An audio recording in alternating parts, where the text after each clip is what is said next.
हम लोग पढ़ेंगे आज संख्या के बारे में। पहला चैप्टर है वास्तविक संख्या। तो वास्तविक संख्या जो बनी है फ्रेंड्स, वो कैसे बनी है? तो वास्तविक संख्याएं बनी है संख्या से। संख्याएं मुख्यतः दो प्रकार की होती हैं। एक संख्या होती है वास्तविक संख्या और दूसरी होती है काल्पनिक संख्या। तो भाई लोग, जो वास्तविक संख्याएं होती हैं वो इस टाइप की संख्याएं होती हैं जिनका अपना अस्तित्व होता है। तो ये सभी संख्याएं वास्तविक संख्याएं होती हैं। और जिन संख्याओं का कोई अपना अस्तित्व नहीं होता है उन्हें हम काल्पनिक वास्तविक संख्या के बारे में। तो वास्तविक संख्या क्या होती है? तो वास्तविक संख्या प्राकृत संख्या। देखिए, वास्तविक संख्या चालू करने से पहले इसके इंट्रोडक्शन के इस बार का जो पेपर होने वाला है, इस बार का नहीं, किसी भी बार का जो पेपर होता है उसमें ये जो वास्तविक संख्या है और ये जो यूक्लिड विभाजन का आज का जो टॉपिक है वो यूक्लिड विभाजन से प्रत्येक बार क्वेश्चन पूछे जाते हैं। तो प्राकृतिक संख्याएं होती हैं वास्तविक संख्याओं में, वास्तविक, उसके बाद से प्राकृतिक संख्याओं के बाद से पूर्ण संख्याएं होती हैं।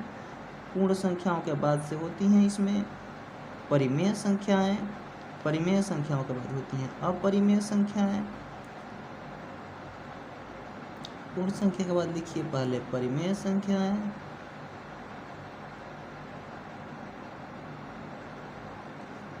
परिमेय संख्या के बाद होता है अपरिमेय संख्या।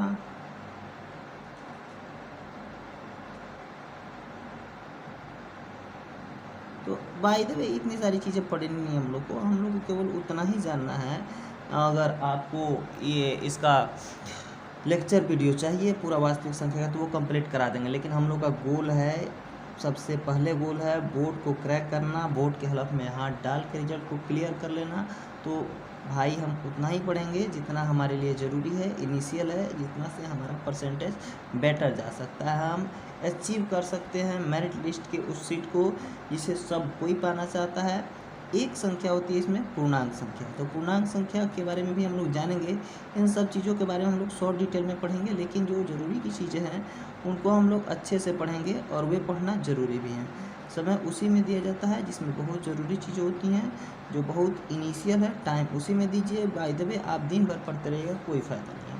तो हम लोग सबसे पढ़ने वाले हैं आपको प्राकृत संख्या के बारे में कि प्राकृत संख्या होती क्या है। तो हम लोग पढ़ रहे हैं प्राकृत संख्या और प्राकृत संख्या की जानकारी रखेंगे। तो सबसे पहले आपके माइंड में ये आ रहा होगा कि प्राकृत संख्या होता क्या है। तो प्राकृत मतलब नेचर होता है। तो वे सभी संख्याएं या गिनती की सभी संख्याओं को प्राकृत संख्या कहते हैं। अब एक नंबर में प्राकृत संख्या होगा, सेकेंड नंबर में हम लोग पढ़ेंगे प्राकृत संख्या बाद से पूर्ण संख्या। तो पूर्ण संख्याएं क्या होती हैं? तो पूर्ण संख्या होती है कि जीरो से सम्मिलित, जीरो से सम्मिलित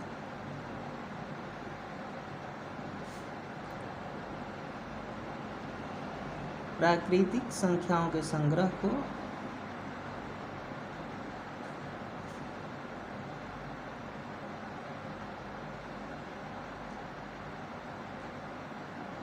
पूर्ण संख्या कहते हैं।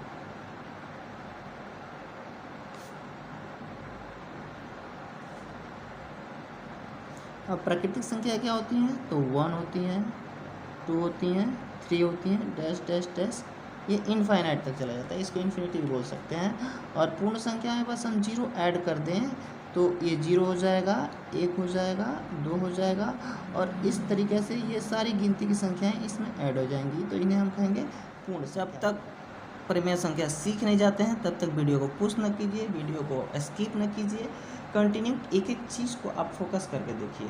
आपको गारंटी के साथ बोल रहे हैं, एकदम क्लियरली, एकदम सिंपल वे में सब सिखा देंगे। बस धैर्य रखना है, हिम्मत रखनी है। जब तक हिम्मत नहीं रखिएगा, जब तक आत्मविश्वास नहीं रखिएगा, तब तक सक्सेस नहीं मिलेगी, सफलता नहीं मिलेगी। इसके लिए आत्मसंयम की बहुत लिख लेते हैं ताकि आप नोट कर लें कि वे सभी संख्याएं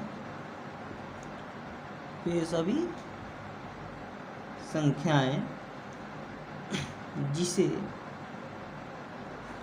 P/Q के रूप में लिखा जा सके, P/Q के रूप में लिखा जा सके,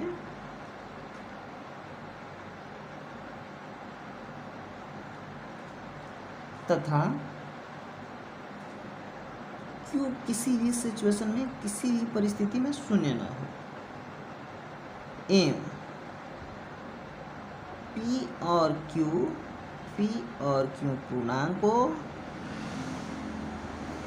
पूर्णांक हो तथा P और Q का जो HCF है, P और Q का HCF हमेशा 1 हो। तो वे सभी संख्याएं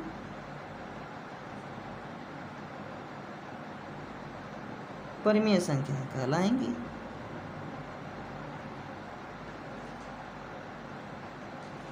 अब पूछ देता है परीक्षा में, जैसे ये कंपटीशन लेवल का भी यहाँ पे एक टॉपिक बता देते हैं कि पूछता है कि क्या जीरो परिमेय संख्या है। तो जीरो ऑफकोर्स परिमेय संख्या है, जीरो में कोई संदेह नहीं है कि जीरो परिमेय संख्या नहीं है। जीरो हर स्थिति में परिमेय संख्या है। ऑप्शनल क्वेश्चन है, 1 नंबर में पूछेगा, 1 नंबर की तैयारी अगर यदि आपकी बेटर है तो इसे कोई नहीं काट सकता है, और अगर यदि आपकी 1 नंबर की तैयारी बेटर नहीं है तो आप थोड़ा सा पीछे। हम लोग यूक्लिड विभाजन का डायरेक्ट हम लोग चैप्टर पे आते हैं, क्योंकि टाइम वेस्ट करे से कोई फायदा नहीं। टॉपिक हम लोग आज पढ़ने वाले हैं यूक्लिड विभाजन लेमा को, यानी कि यूक्लिड विभाजन प्रमेय को यूक्लिड विभाजन में हम लोग को पढ़ना है। इसका पहला रूल होता है A = BQ + R। आपने तो छोटे में पढ़ा भी होगा। आप अगर यदि सरकारी स्कूल में पढ़े हों या प्राइवेट में भी पढ़े हों, जो मिडिल क्लास के बच्चे हैं, तो उनको ये पता होगा कि भाज्य बराबर भाज्य गुणे भागफल प्लस शेषफल। CBSE वाले बच्चों को ये जानकारी थोड़ी सी कम होती है, लेकिन ये जो चीज़ें हैं ये प्राइमरी स्कूल में बहुत ज़्यादा अच्छे तरीके से पढ़ाया जाता है। A = BQ + R को वो अपने भाषा में बोलते हैं। भाज्य जो है प्रत्येक सिचुएशन में B से बड़ा होगा। A जो है प्रत्येक सिचुएशन में B से बड़ा होगा। A बड़ा है B से किसी भी स्थिति में, तो तब जा कर के यूक्लिड विभाजन प्रमेय यहाँ पे लागू करेगा। हम लोग एक्सरसाइज पढ़ने वाले हैं। एक्सरसाइज का हम पढ़ने वाले हैं 1 नंबर सवाल। 1 नंबर का भी हम लोग पढ़ेंगे 1 नंबर। 1 नंबर सवाल कहता क्या है कि 135 और 225 का यूक्लिड विभाजन प्रयोग से HCF ज्ञात कीजिए। हम लोग को इसका HCF ज्ञात कर लेना है। तो HCF ज्ञात करने के लिए भाई लोग हम लोग पढ़ने वाले हैं यूक्लिड विभाजन को। हम लोग जानेंगे यूक्लिड विभाजन क्या है। यूक्लिड विभाजन के इस लेमा का, इस प्रमेय का प्रयोग करेंगे। भाज्य बराबर भाज्य 135 लेना है हमको, तो हम लिखेंगे 135 और लेना है 225। जैसे आपने भाग पढ़ा था वैसे ही इसको बनाएंगे। एक बार जब इसका टेबल पढ़िएगा, ये 135 का पढ़ा, एक बार पढ़िएगा तो यहाँ पे आएगा 135, 5 12 में से 3 जाएगा 9, और एक हासिल दे देते, एक में से 1 जाएगा 0, तो इसको नहीं लिखते हैं और यहाँ पर लेते हैं 135। जब इस चीज़ को हम करेंगे तो ये भी एक बार में ही जाएगा। तो यहाँ पे हो जाएगा क्या कि 90 × 90, यहाँ पे 5 में से 0 जाएगा 5, 13 में से 9 जाएगा 4, ये 45 90। आप HCF पढ़े होंगे तो यही पढ़े होंगे, दूसरा कोई मेथड आप छोटे क्लास में नहीं पढ़े होंगे, और अब पढ़े भी होंगे तो वो अभाज्य गुणनखंड विधि है, तो उसको हम लोग आगे पढ़ लेंगे। तो 45 का टेबल 2 बार पढ़ते हैं तो 45 दूना हो जाता है 90, और यहाँ पे 9 से 9 कट जाता है, 0 से 0 कट जाता है। आप चाहें तो इसको घटा के 0 0 भी लिख सकते हैं, काट दें हम, ये जरूरी नहीं है कि हम काट दें, वो गलत है। इस सिचुएशन में हमारा HCF हो जाता है, ये B हो जाता है, ये Q हो जाता है, और ये R हो जाता है। मतलब कि आप यूक्लिड विभाजन बनाएं तो आपके माइंड में होना चाहिए, जब तक 0 नहीं आता है तब तक यूक्लिड विभाजन कंप्लीट नहीं होता है। तो अब हम लोग इस चीज़ को पढ़ने वाले हैं, तो हम लिखेंगे क्या कि हल करेंगे हम यहाँ पे, और हल करेंगे तो लिखेंगे यहाँ पर हल। लिखना है आपको यहाँ जो 225 है वो बड़ा है, किससे बड़ा है 100। चरण 1 लेना है, और चरण 1 में आपको लिखना है 225। अभी आपको मैंने भाग दिया था, तो 135 का जो पढ़ा था हम क्या किए थे, एक बार पढ़े थे तो 90 आया था। जैसे भाज्य बराबर भाज्य गुणा भागफल प्लस शेषफल, जैसे आप लोग भाग चेक करते थे ना, सेम सिचुएशन वही है। अब हमको लेना है, क्योंकि यहाँ पर R = not 0 आया है, तो हम इसको एक बार और सॉल्व करना पड़ेगा। तो हम क्या करेंगे, लिखेंगे चरण 2।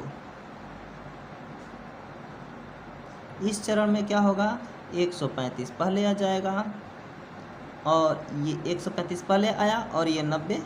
ये इसी सवाल के लिए नहीं है फ्रेंड्स, ये सभी सवाल के लिए है। जितने सारे बच्चे इसको देख रहे हैं वो डरे नहीं, प्रत्येक सवाल आप इसी मेथड से बनाएंगे। 190 का पढ़ा एक बार पढ़ेंगे, 45 आपका शेष बचेगा, रिमाइंडर 45 बचेगा। इस बार भी आपको r = 0 नहीं आया। जब तक आपका r = 0 नहीं आता है तब तक आप इसको सॉल्व करें। यहाँ पे हम सॉल्व किए थे पहला सिचुएशन में, तो जब पहला सिचुएशन हम इसको सॉल्व किए थे तो r = 90 आया था, 0 नहीं आया था। दूसरा सिचुएशन में सॉल्व किए थे तो r = 0 नहीं आया था, 45 आया था। तीसरा सिचुएशन में सॉल्व किए थे तो r = 0 आ गया था। और फाइनली हमको इसी चीज़ का वेट था, ये चीज़ आ गया, हमारा सवाल सॉल्व हो जाता है। अब हम लोग यहाँ पे देखते हैं तो लिखेंगे क्या कि 90, ये चरण आपका 3 हो गया।